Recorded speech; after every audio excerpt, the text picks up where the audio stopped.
ছোট্ট একটা বাচ্চা মসজিদের কোনায় বৈশা বৈশা কান্না করতেছে। বলে, বাবা তুই কান্না করস কেন? বলে, হুজুর আমি কান্না করি এই জন্য, আপনি তো জানেন এই দুনিয়ার জমিনে আমার মা নাই, আমার বাবা নাই। হুজুর আপনি তো দেখেছেন এই মাদ্রাসায় সবার মা বাবা কত সময় দেখি ফল ফ্রুট কিনে দিয়ে যায়। আমি কান্না করতাম আর বলতাম, আজকে যদি আমার মা বাবা থাকতো আমাকেও কিনে দিত। হুজুর বন্ধের সময় আপনি বলতেন, বাবা তুই বাড়িতে যাস না কেন? তখন আমি বলতাম, হুজুর সবার তো বাড়িতে বাবা মা আছে, আমার তো বাবা মা কেউ নাই।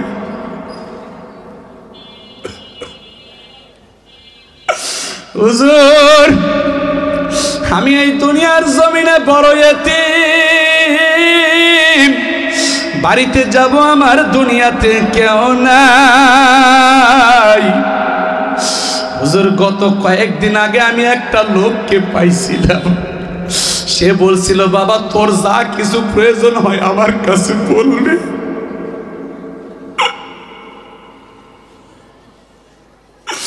হুজুর আমি তখন মনে মনে চিন্তা করছিলাম, আরে আমার মা বাবা হারানোর দুঃখটা হয়তো আমি এখন ভুলতে পারবো।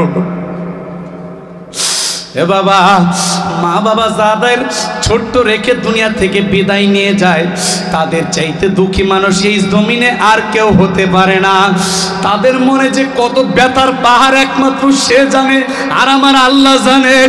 এ বাবা, এই ছোট্ট বাচ্চাটা কান্দে আর বলে, হুজুর আমার মা বাবা হারিয়ে গেছে, দুঃখটা ভুলে গিয়েছিলাম। আমাকে যেই লোকটা হুজুর আমাকে কেরোসিন তেল কিনে দিয়েছে, আমাকে ফল ফ্রুট কিনে দিতে চেয়েছিল, বলেছিল বাবা তোর যখন যা কিছু লাগে তুই আমার কাছে যাবি।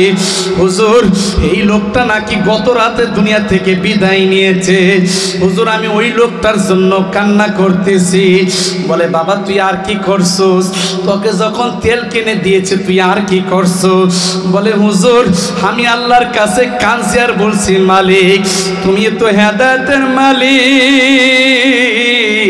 তুমি তোমার বান্দাকে হেদায়েতের মালাটা গলায় পরাইয়া দাও। হুজুর শুনলাম তারপরে নাকি লোকটা দুনিয়া থেকে বিদায় নিয়েছে। মোহতামিম সাহেব এবার ডেকে বলে, বাবারে আমি বুঝতে পেরেছি কোন জায়গাটাই লাগছে রে। আরে তোর এই দুয়ার বদলতে ওই লোকটাকে তো আল্লাহ হেদায়েতের মালা গলায় পরাইয়া দিছি। আরে ওর লাশটা জঙ্গলে পড়ে আছে, আমাকে কে যেন স্বপ্নে দেখায় বলতেছে আল্লাহর খাস একজন প্রিয় বান্দা ওই কবরে ওই জঙ্গলের মধ্যে পড়ে আছে। আমার যুবক ভাইয়েরা ও আমার বৃদ্ধ বাবা, আজকে সমাজের মধ্যে যদি কোনো একটা ছেলে উল্টা পাল্টা করে আমরা তাকে কত ঘৃণা করে, ঘৃণার চোখে দেখি। একটা মানুষ যদি উল্টা পাল্টা করে তাকে কত ঘৃণার চোখে দেখি। না রে বাবা, তাকে কখনো ঘৃণার চোখে দেখতে নাই। তাকে আপনার আমার দায়িত্ব হলো বুঝানো, হেদায়েতের মালিক আমার আল্লাহ। আর যদি তাকে আমরা ঘৃণা করি, হয়তোবা এই লোকটা আর হেদায়েতের দিকে আসবে না, হয়তোবা হতে পারে এই লোকটা আরো খারাপ হয়ে যেতে পারে। এই জন্য আপনাদেরকে বলি বাবা, হেদায়েতের মালিক আমার আল্লাহ, কাউকে ঘৃণাও করা যাবে না বাবা। কখন যে আল্লাহ হেদায়েতের মালা গলায় পরাইয়া দেন বাবা, আল্লাহর কাছে যদি ওই যুবকের মতো খাস দিলে তওবার মতো তওবা করতে পারি, আমাদেরকেও মাফ করে দিতে পারেন কি পারেন না? এ আমার বিলাসপুর ইউনিয়নের সাথী ভাইয়েরা, ও আমার বৃদ্ধ বাবারা, ও আমার যুবক ভাইয়েরা, পর্দার আড়ালের মা বোনেরা, আপনাদের পা দুইটা ধরে বলি, কখন যে আজরাইল আপনার আমার সামনে এসে যায়। আজরাইল এসে গেলে কিন্তু আর একটা সেকেন্ডও থাকার কোনো সুযোগ নাই। ও বাবা এখনো নামাজ পড়ো না, এখনো রোজা রাখো না, এখনো আল্লাহর হুকুম মানো না। আল্লাহর কাছে কান্দো আর তওবা করো, মালিক জীবনে বহু ভুল করেছি, নামাজ ছেড়েছি, জিকির ছেড়েছি, তোমার তাসবিহ তাহলিল ছেড়েছি, তোমার নাফরমানি করেছি। মালিক তুমি আমার জিন্দেগীর সমস্ত গুনাহ মাফ করে দাও। ও মালিক তুমি যদি মাফ না করো কে মাফ করবে? বাজান রে, এই যে মাঝির সর কবরস্থানে যারা ঘুমিয়ে আছেন, আমরা এখানে বয়ান করতেছি, শুনতেছি, সব কিছু তারা দেখতেছে। কত বাবা যেন বলতেছে, সন্তান কবরে বড় কষ্টে আছি রে, আমার জন্য একটু মাওলার কাছে কান্দ গো। কত সন্তান যেন বাবা মাকে বলতেছে, ও মা বাবা কবরে বড় অশান্তিতে রয়েছি, আমাদের জন্য একটু মাওলার কাছে কান্দো আর দোয়া করো। যুবক ভাইরা রে, তোমার আমার যাদের আত্মীয় স্বজন এই কবরে শুয়ে আছেন, তোমার আমার দায়িত্ব হলো তাদের জন্য বেশি বেশি দোয়া করা, কান্না করা। তুমি আর আমি যদি তাদের জন্য বেশি বেশি দোয়া কান্না করতে পারি রে বাবা, তুমি যখন দুনিয়া থেকে বিদায় নিবা, তখন তোমার সন্তান তোমার জন্য দোয়া কান্নাকাটি করবে। বাবা এই কবরস্থানে এমনও বহু লোক আছে, আমাদের গ্রামের পাশে গ্রাম থেকে দেখি একটা সন্তান প্রত্যেক দিন ফজরের নামাজের পরে দেখি কবরস্থানে আসে। তাকে জিজ্ঞাসা করা হয়, ফজরের নামাজের পরে প্রত্যেক দিন আপনি কোথায় যান? বলে, প্রত্যেক দিন আমার বাবার কবরটা আমি জিয়ারত করতে যাই। আরেকটা মুরব্বীকে দেখি প্রত্যেক দিন নামাজের পরে দেখি কবরস্থানের দিকে দৌড়ায়। তাকে জিজ্ঞাসা করলাম, আপনি প্রত্যেক দিন কোথায় যান? তিনি দুই চোখের পানি ছেড়ে দিয়ে বলেন, আমার আদরের বিবি ওই কবরস্থানে ঘুমিয়ে আছে, তার কবরটা আমি প্রত্যেক দিন জিয়ারত করতে যাই। তুমি আমি কেমন সন্তান হইলাম, এই কবরস্থানের পাশ দিয়া যাই রে যুবক। বাবা এখানে ঘুমিয়ে আছেন, মা এখানে ঘুমিয়ে আছেন, মোবাইলে গান শুনতেছিলাম, গানটা পর্যন্ত বন্ধ করতে পারি না। কবরস্থানের সামনে দিয়া যাও রে বাবা গো। তখন না জানি বাবা মা ডেকে ডেকে বলে, বাবা রে আমার জন্য একটু দোয়া করে যা, আমার জন্য একবার সূরা ইয়াসিন পড়ে যা, একটু দুরূদ শরীফ পড়ে যা।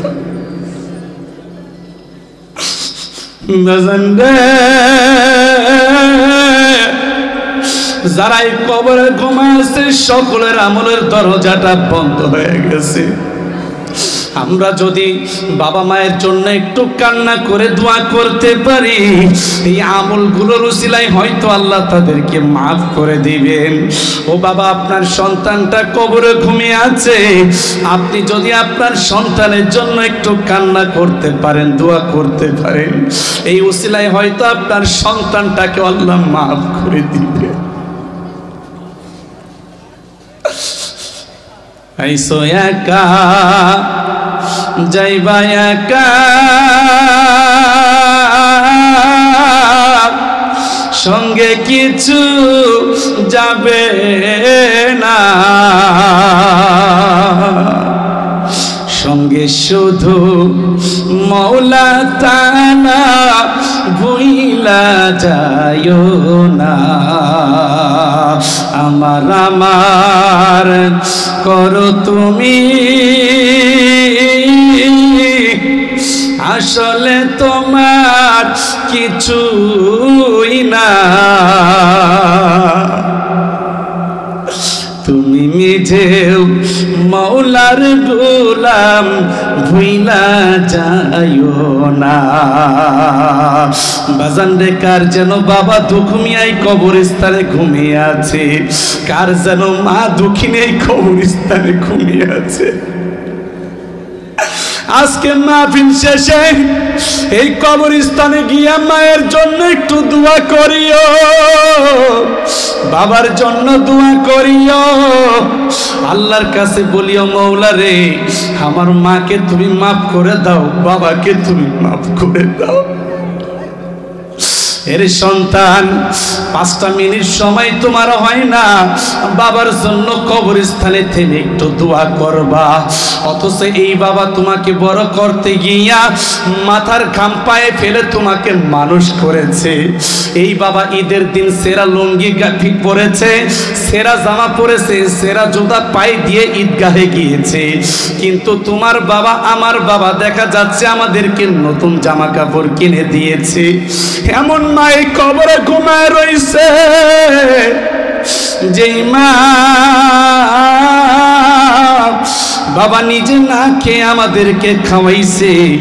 আহারে পাশের বাড়িতে মা গিয়েছে, পাশের বাড়ির চাচি একটা পিঠা বানাইয়া মাকে খেতে দিয়েছিল, মা নিজে না খেয়ে ওই পিঠাটা তোমার আমার জন্য নিয়ে আসছে।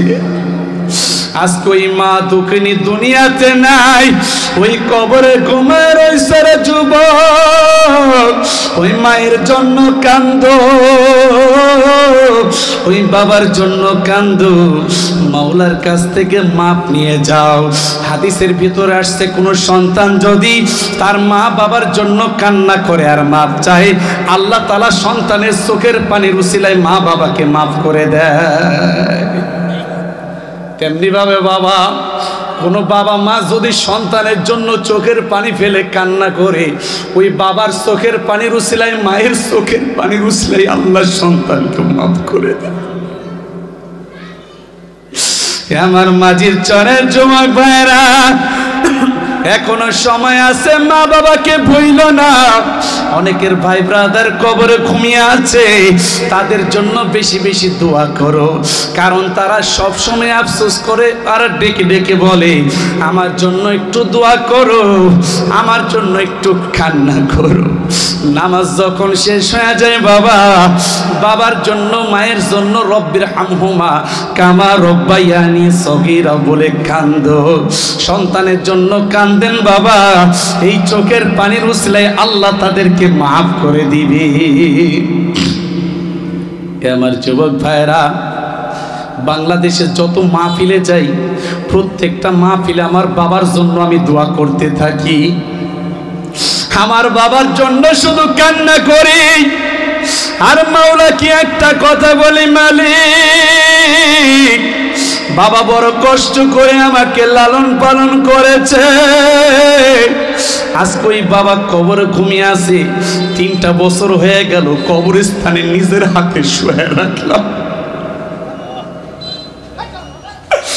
বাবা আগে বিদেশ থাকতো, মিনিটের মধ্যে খোঁজ খবর নিতাম, বাবা কেমন আছেন, বাবা আমাদের খোঁজ খবর নিত। এই যুবক এই মাঝির চর কবরস্থানে আজকে 3টা বছর হয়ে গেল নিজের হাতে শোয়া রাখলাম। একটা দিন জিজ্ঞেস করতে পারলাম না বাবা কেমন আছেন, বাবা একটি দিন বলতে পারলো না সন্তান তোমরা কেমন আছো।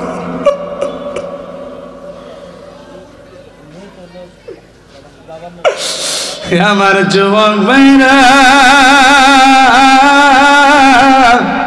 ওই কবরে তোমার আমার বাবা মার কেউ নাই গো, ওই কবরে তোমার আমার বাবা মা একা গো।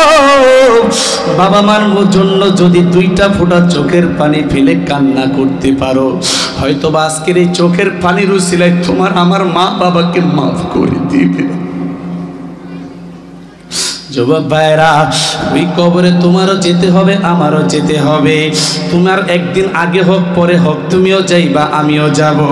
যারা চলে গেছে তারা শুধু আফসোস করতেছে, আহারে নামাজটা কেন পড়লাম না, আহারে রমজানের রোজাটা কেন রাখলাম না, আহারে কেন দুনিয়াতে যাকাত দিলাম না, আহারে কেন আল্লাহর হুকুমটা মানলাম না। এ যুবক ভাইরা, এখনো সময় আছে, তওবা করো রে ভাই। কবরে গিয়ে হাজারো আফসোস করলে কোনো কাজে আসবে না। এখনো সময় আছে, মাওলার কাছে তওবা করো। ও মালিক, জীবনে অনেক ভুল করেছি, আর করব না। ও মাওলা, জীবনে অনেক নামাজ ছাড়ছি, আর ছাড়ব না। মাওলা, তুমি আমাকে মাফ করে দাও। বাবা যদি তওবার মতো তওবা করতে পারেন গো, আমার আল্লাহ আপনার আমার 60 বছর 70 বছরের গুনাহ সব কিছু মাফ করে দিবি। একটু চা দিও। এবার আমার তওবা করতে হবে কি হবে না? একটু জোরে বলেন, তওবা করতে হবে কি হবে না? কখন করবেন?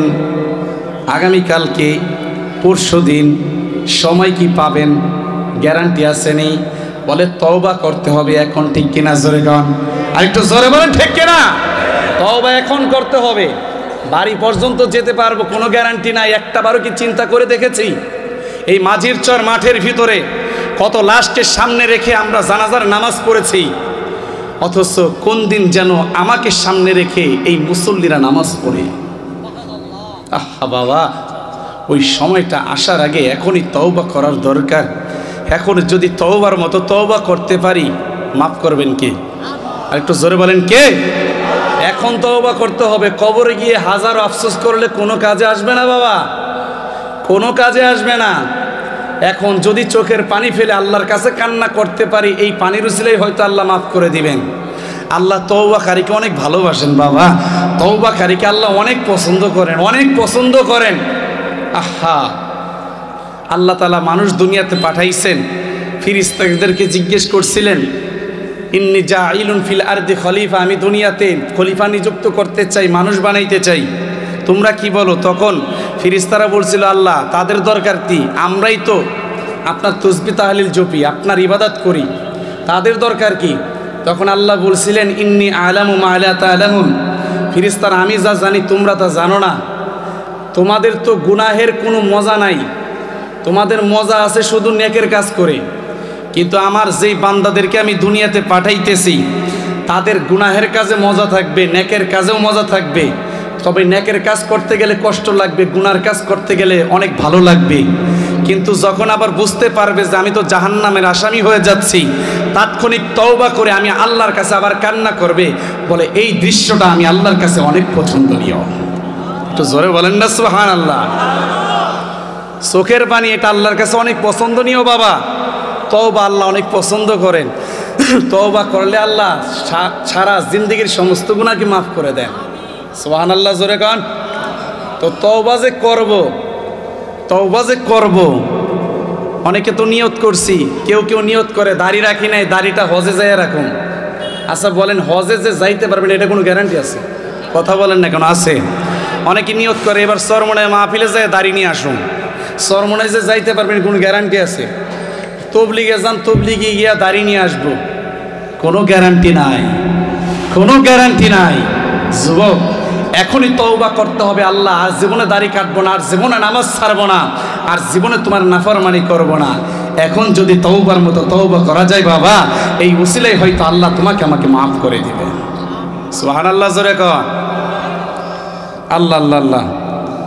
আল্লাহ রসুল একদিন কান্না করতেছেন, জিবরাইল আমিন এসে বলেন, ইয়া রাসূলুল্লাহ আপনি কান্না করেন কেন? আল্লাহ জিজ্ঞেস করছেন। তখন নবীজি বললেন, জিবরাইল কান্না করি এই জন্য, আমার গুনাহগার উম্মতের কি পরিস্থিতি হবে? তারা তো যেইভাবে গুনাহের ভিতর মজা পায়, তারা তো জাহান্নামের আসামি হয়ে যাচ্ছে। আল্লাহ তাআলার কাছে জিবরাইল আমিন জিজ্ঞেস করলেন, আল্লাহ তাআলা বলে দিলেন, জিবরাইল আমার বন্ধুকে বলে দাও, আমার বন্ধুর কোন উম্মত যদি মৃত্যুর 1 বছর আগে তওবা করে, তামাম জিন্দেগির সমস্ত গুনাহ মাফ করে দিব। আল্লাহ রসুলের কান্নার আওয়াজ আরো বেড়ে গেছে, কান্না থামান না হুজুর, এরপরও কান্দেন। জিবরাইল, আমার উম্মত 1 বছর আগে যে তওবা করবে, কেমনে বুঝবে যে 1 বছর পরে আমি মারা যাব? কারণ এই 1 বছরের ভিতরে তো আবার বহু গুনাহ করে ফেলবে, সুতরাং মেয়াদ আরো কমাইতে হবে। বলে হুজুর 6 মাস আগে যদি কেউ তওবা করে আল্লাহ মাফ করে দিবেন। নবীজির কান্না থামে না। বলে হুজুর 3 মাস, মৃত্যুর 3 মাস আগে তওবা করলে আল্লাহ মাফ করে দিবেন। তারপর নবীজির কান্না থামে না। এরপরে বলেন 1 মাস আগে তওবা করলে আল্লাহ মাফ করে দিবেন, তারপরও কান্না থামে না। এরপরে বলেন 1 সপ্তাহ আগে যদি তওবা করে আল্লাহ মাফ করে দিবেন, তারপর নবীজির কান্না থামে না। শেষমেশ বলতেছেন, নবীজি আপনার কোন উম্মত যদি মৃত্যুর 1 দিন আগে খাস দিলে তওবা করে, আমার আল্লাহ জিন্দেগির সমস্ত গুনাহ মাফ করে দিবে। কয় না রে জিবরাইল, তাও হবে না, হয়তো বা 1 দিন আগে তওবা করে আবার গুনাহ করতে পারে, মেয়াদ আরো কমাইতে হবে। নবীজি আল্লাহ তাআলা বলে দিয়েছেন, আপনার কোনো উম্মত যদি মৃত্যুর আগ মুহূর্তেও খাস দিলে তওবা করে, আল্লাহ তাআলা তামাম জিন্দেগীর সমস্ত গুনাহকে মাফ করে দিবে। তওবাকে এত পছন্দ করেন আল্লাহ। সুবহানাল্লাহ, জোরে কর না। এত পছন্দ করেন। একটা মদখোর সারা জীবন মদ খাইছে, সারা জীবন মদ খাইয়া মাতাল হইয়া রাস্তা দিয়ে আইতেছে। হঠাৎ করে দেখে একটা মাদ্রাসার ছাত্র একটা কারেন্টের খুঁড়ার নিচে, ওই যে সরকারি বাতি জ্বলতেছে কারেন্টের খুঁটির ভিতরে, ওটার নিচে বইসা বইসা কোরআনে কারিমে তেলাওয়াত করতেছে আর কাঁদতেছে, মাও নাই রে বাবা নাই রে জমিনে, কে আমারে আদরে দিয়ে ভালোবাসিবে। বাজান এইভাবে যখন কান্না করে মদখোর মাতাল অবস্থায় যুবকটা ওই বাচ্চাটার সামনে গিয়ে বলে, বাবা তুমি কান্দো কেন? তুমি এখানে এত রাতে কি করো? বলে, চাচাজি আমি কান্দি এই জন্য, এই দুনিয়ার জমিনে আমার মা নাই, আমার বাবা নাই, আমার আত্মীয় স্বজন কেউ নাই। হুজুর সব ছাত্রদের মা বাবা আছে গো, তাদের মা বাবা তাদেরকে কেরোসিন তেল কিনে দেয়, মোমবাতি কিনে দেয়, সেটা দিয়ে তারা পড়তে পারে, কিন্তু এই দুনিয়ার জমিনে আমার মা বাবা নাই। হুজুর টাকার অভাবে, চাচার টাকার অভাবে আমি পড়তে পারি না। রাত্র হলে আমি এই সরকারি কারেন্টের খুঁটির নিচে এসে পড়ি। আজকে যদি আমার বাবা দুনিয়াতে থাকতো, আমার বাবা হয়তো আমাকে কেরোসিন তেল কিনে দিত, আমার হয়তো বা আর কষ্ট হইতো না। বাবা এই কথা বলার পরে যুবক এবার মনে মনে চিন্তা করে, আহারে আমি কত টাকা কত পয়সা অকারণে নষ্ট করতেছি, মদের পিছনে নষ্ট করি, জুয়ার পিছনে নষ্ট করি। যুবক কান্না করতেছে আর বলতেছে, আল্লাহ ও আল্লাহ এত টাকা এত পয়সা অকারণে নষ্ট করি, অপচয় করি আল্লাহ, অথচ এই ছোট্ট বাচ্চাটা কোরআনে কারিমের তেলাওয়াত করতে পারে না টাকার অভাবে। বাবা তোর বাবা নাই মা নাই দুনিয়াতে, আমি যদি তোকে টাকা দেই পয়সা দেই তুই নিবি নি? তোকে যদি কেরোসিন তেল কিনে দিই তুই নিবি নি? বলে অবশ্যই নিব। বলে বাবা চল দোকানে যাই। দোকানে গিয়া বাজান গভীর রাতে এবার মদখোর দোকানদারকে ডেকে বলতেছেন, ভাইজান ওঠো ওঠো দোকানটা খুলো, আমাকে এক টিন তেল দাও। দোকানদার মনে করছে মদখোর মাতাল হয়ে আসছে, না জানি কোন অঘটন ঘটায়। বলে এত রাতে দোকান খোলা যাবে না, তুমি চলে যাও, সকালে এসো। বলে আমার এমার্জেন্সি দরকার, তুমি দোকানটা খোলো। দোকান খোলার পরে বাবা এক টিন তেল নিয়ে বলে দোকানদার, আমার মাথায় এই টিনের জেরটা তুমি উঠায়া দাও। টিনের বোঝাটা বাজার নিয়া হাঁটতে হাঁটতে বাচ্চাটাকে ডেকে বলে, বাবা রে চল মাদ্রাসায় আমি পৌঁছায়া দেই।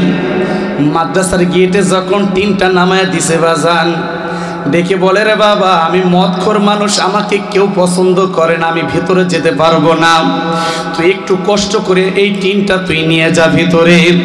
বলে বাবা তোরে আরো একটা কথা বলি, তোর মায়ের কথা মনে করে বাবার কথা মনে করে কখনো কাঁদবি না। তোর যদি কখনো টাকা পয়সার দরকার হয় আমার কাছে চাবি, তোর যদি কোনো কিছু খেতে মনে চায় আমার কাছে বলবি, আমি তোকে কিনে দিব। এ আমার বাবারা আপনাদেরকে মাঝখানে একটা কথা বলি, আমাদের সমাজের ভিতরে বহু মাদ্রাসা আছে, দেখবেন এই মাদ্রাসাগুলোতে এমনও কিছু এলাকার সন্তান আছে যার বাবাটা দুনিয়াতে বেঁচে নাই, যার মাটা দুনিয়াতে বেঁচে নাই। এই ছাত্রদেরকে মাঝে মাঝে জিজ্ঞাসা করিয়েন, বাবা তোমার কিছু লাগবে নাকি? দোকানের সামনে দেখছেন এক প্যাকেট চিপস কিনা দিয়েন, এক প্যাকেট বিস্কুট কিনা দিয়েন, বলিয়েন বাবা তোমার বাবা দুনিয়াতে নাই, কখনো কষ্ট করবা না, বাবা তোমার কখনো কিছু প্রয়োজন হইলে আমাদের কাছে চাইবা। মাঝে মাঝে মাথায় হাত বোলায়া দিবে, দিবেন। আল্লাহ রসুল বলেন, কেউ যদি এতিমের মাথায় হাত বোলায়া দেয়, এই হাতের নিচে যতগুলো পশম থাকবে তত পরিমাণ নেকি আল্লাহ দান করবেন। নবীজি বলেন, কেউ যদি এতিমের দেখাশোনা করে, কিয়ামতের দিন দুইটা আঙ্গুল যেমনি ভাবে একসাথে মিলে থাকে, কিয়ামতের দিন ওই এতিমের দেখাশোনা করার লোকটা এবং আমি দুইজনে একসাথে এইভাবে মালিকের জান্নাতে থাকবো। কারণটা কি জানেননি বাবা? এই মাদ্রাসার ছাত্রগুলা যারা এতিম আছে তাদেরকে কেন দেখাশোনা করবেন? বলে ওরা পুরাপুরি পুত পবিত্র থাকে, ওদের জবানটা পবিত্র থাকে, সিনাটা পবিত্র থাকে, ওরা সারাক্ষণ কোরআনে কারিমের তেলাওয়াত করতে থাকে, ওরা তাহাজ্জুদের নামাজ পড়ে, ওদের সিনার ভিতরে আল্লাহ তাআলার সবচেয়ে দামি গ্রন্থ আল কোরআন। ওরা যখন আল্লাহর কাছে দোয়া করে বাবা, ওই দোয়াটা আল্লাহ তখন ফেরত দেয় না। বাজান ওই মদখোর থেকে বলতেছেন, রে বাবা, তোর যখন যা কিছু প্রয়োজন হয় তুই আমার কাছে চাবি, আমি তোকে দিয়ে দিব। ছাত্রটা ভিতরে চলে গেছে, ভিতরে যাইয়া এবার বাজান গভীর রাতে জায়নামাজটা বিছাইয়া আল্লাহর কাছে কান্দার বলে, মালিক রে, এই দুনিয়ার জমিনে আমার মা নাই, আমার বাবা নাই। ও মালিক, তোমার এই বান্দা আমাকে সব কিছু দিতে চেয়েছে গো। ও মালিক, তুমি তো হেদায়েতের মালিক, তুমি তো ইচ্ছা করলে এই লোকটাকে মদ খাওয়া থেকে বিরত রাখতে পারো রে আল্লাহ।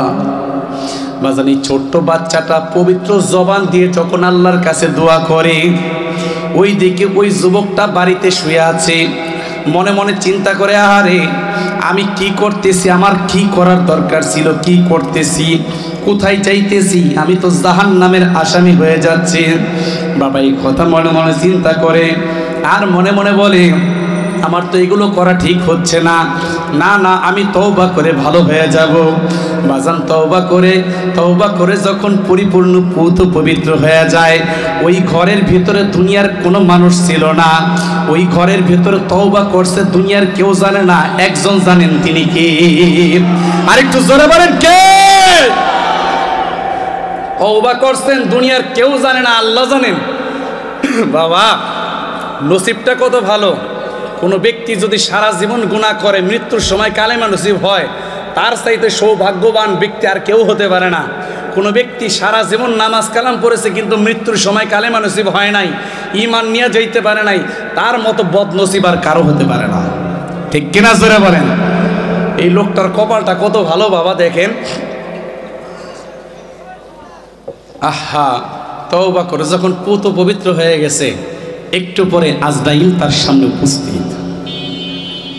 বাজান আজরাইল যখন তার জানটা কবজ করে নিয়ে যায়, পরের দিন সকালবেলা যখন লোকজনে জানাজানি হলো ওই মদখোরটা দুনিয়া থেকে বিদায় নিয়েছে, একজনে আরেকজনকে বলতেছে, ও মরছে, ভালো হইছে, ওরে কেউ জানাজা দিবি না, খবরদার আমাদের এলাকার কোনো কবরস্থান ওরা দাফন করতে দিবি না, ওকে কেউ দেখতেও যাবি না, গোসলও দিবি না, বরঞ্চ ওকে রশি দিয়ে বাইধা টেনে টেনে তোরা জঙ্গলে নিয়ে ফালাইয়া দিবি। বাজান এলাকার লোকজনে ঠিক তাই করলো, গলার ভিতরে রশি লাগাইয়া এই যুবকের লাশটা নিয়ে বাজান জঙ্গলে নিয়ে ফালাইয়া দিছি। বাবা এতদিন হয়তো অপরাধী ছিল, কিন্তু এখন তো এই যুবকটার অপরাধী নাই।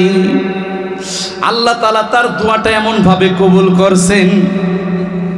বাজান সারাটা দিন চলে গেল, পরের দিন ওই ছোট্ট বাচ্চাটার মাদ্রাসার মুহতামিম সাহেবকে কে যেন স্বপ্নে দেখাইতেছেন, ও মুহতামিম সাহেব তুমি আরামে ঘুমাইতেছ গো, অথচ আমার এক খাস বান্দা ওই জঙ্গলের ভিতরে শুয়ে আছে, দাফনও হয় নাই, কাফনও হয় নাই, জানাজাও হয় নাই।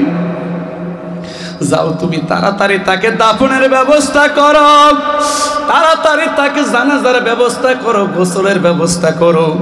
বাজান মুহতামিম সাহেব পেরেশানি হয়ে গেছে, পেরেশান হয়ে ঘুরতেছে, মসজিদে ফজরের সময় টেনশন নিয়ে ঘুরতেছে। হঠাৎ করে দেখে ছোট্ট একটা বাচ্চা মসজিদের কোনায় বৈশা বৈশা কান্না করতেছে। বলে, বাবা তুই কান্না করস কেন? বলে, হুজুর আমি কান্না করি এই জন্য, আপনি তো জানেন এই দুনিয়ার জমিনে আমার মা নাই, আমার বাবা নাই। হুজুর আপনি তো দেখেছেন এই মাদ্রাসায় সবার মা বাবা কত সময় দেখি ফল ফ্রুট কিনে দিয়ে যায়। আমি কান্না করতাম আর বলতাম আজকে যদি আমার মা বাবা থাকতো আমাকেও কিনে দিত। হুজুর বন্ধের সময় আপনি বলতেন বাবা তুই বাড়িতে যাস না কেন, তখন আমি বলতাম হুজুর সবার তো বাড়িতে বাবা মা আছে, আমার তো বাবা মা কেউ নাই।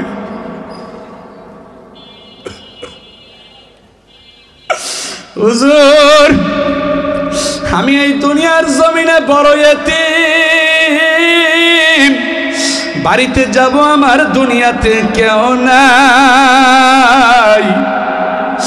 হুজুর গত কয়েকদিন আগে আমি একটা লোককে পাইছিলাম, সে বলছিল বাবা তোর যা কিছু প্রয়োজন হয় আমার কাছে বলবে।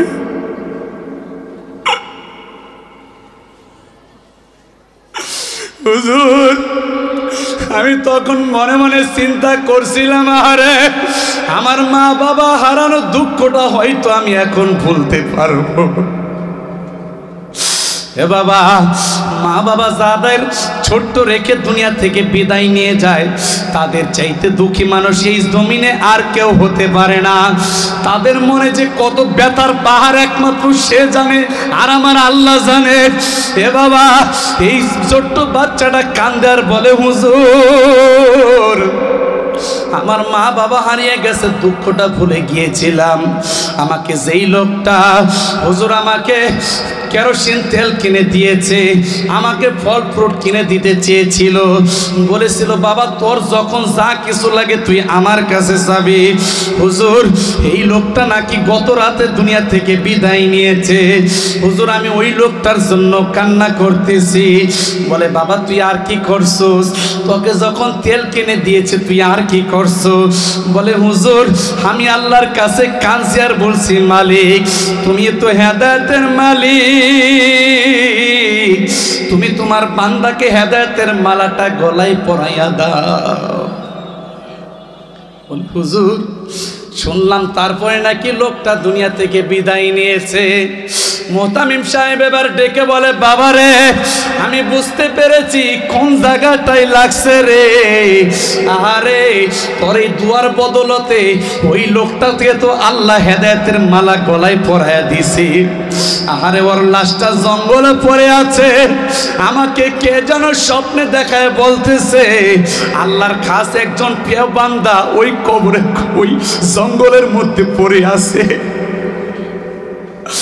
আমার যুবক ভাইয়েরা ও আমার বৃদ্ধ বাবা, আজকে সমাজের মধ্যে যদি কোনো একটা ছেলে উল্টা পাল্টা করে আমরা তাকে কত ঘৃণা করে ঘৃণার চোখে দেখি। একটা মানুষ যদি উল্টা পাল্টা করে তাকে কত ঘৃণার চোখে দেখি। না রে বাবা তাকে কখনো ঘৃণার চোখে দেখতে নাই। তাকে আপনার আমার দায়িত্ব হলো বুঝানো হেদায়েতের মালিক আমার আল্লাহ। আর যদি তাকে আমরা ঘৃণা করি হয়তোবা এই লোকটা আর হেদায়েতের দিকে আসবে না, হয়তোবা হতে পারে এই লোকটা আরো খারাপ হয়ে যেতে পারে। এই জন্য আপনাদেরকে বলি বাবা হেদায়েতের মালিক আমার আল্লাহ, কাউকে ঘৃণাও করা যাবে না বাবা। কখন যে আল্লাহ হেদায়েতের মালা গলায় পরাইয়া দেন বাবা, আল্লাহর কাছে যদি ওই যুবকের মতো খাস দিলে তওবার মতো তওবা করতে পারি, আমাদেরকেও মাফ করে দিতে পারেন কি পারেন না?